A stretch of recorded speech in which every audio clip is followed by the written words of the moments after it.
Have you ever wondered how pros like Federer or Alcaraz seem to hit the ball so hard, yet make it look so effortless? Today, I'll show you the two real secrets that every advanced forehand has in common. And once you understand them, you'll start generating power with far less effort. As the forward swing begins, watch what happens to Federer's racket. It drops down behind the body.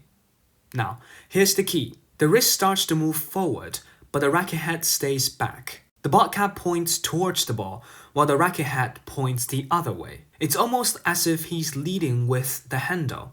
And just at the last split second, the racket whips through and strikes the ball out in front.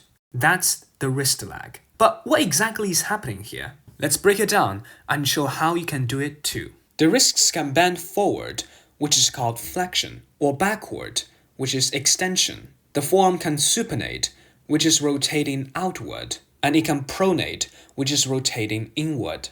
Now, depending on your grip, the way you achieve the wrist lag changes slightly. With an Eastern grip, the wrist lag comes mostly from your wrist extension, which is bending your wrists backward, with a bit of forehand supination. With a semi-Western grip, the wrist lag is mostly made up of your supination, with some wrist extension. And with a full Western grip, it's almost all forearm supination. The result? By holding that lag, by keeping the racket head behind your hand as you move forward, you are creating a lever. The racket has to travel a longer path before it hits the ball, which makes it accelerate much faster than your hand does. And that's how pros create massive racket head speed. And that speed translates to a powerful forehand and a very fast shot. But here's something most players miss. The real power doesn't come from your arm. It comes from your leg and core. Think of your body as a chain. Energy starts from the ground and travels up.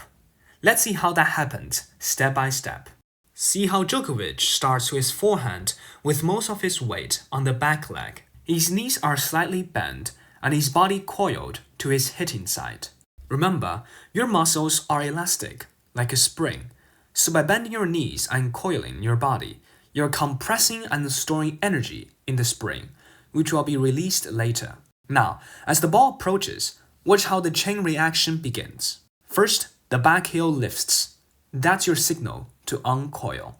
Then, the knees drive forward. The hips rotate. Then, the body opens up. The shoulders follow. And finally, all that stored energy transfers into your arm and racket. Notice how the heel rotates forward. That's crucial.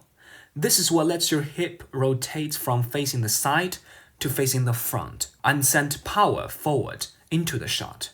As you uncoil your body, all that stored energy is being released like a spring, driving the entire body's force into the ball. And look, even after contact, pros continue transferring their body weight forward, stepping through the shot. They don't just stop the momentum, they ride it. That's why the recovery looks so smooth, even after hitting a rocket. Remember, a key mistake that people make is by only swinging their arm. This is an isolated movement, and it doesn't use any energy generated by the bigger muscles like our legs and our core. It's like trying to throw a punch without moving your body. You'll never get the same impact. So, here's a drill that you can use to help you practice your wrist lag and body weight transfer. To start, hold your racket out from your body with just your fingers. Rotate your hip and trunk lightly from side to front. If you're doing this properly, your racket should be performing in a figure 8 motion like this. After a few repetitions, hold the racket in your forehand grip and do the same motion. I want you to focus on the relaxed and free motion that you're allowing your wrist joint to move.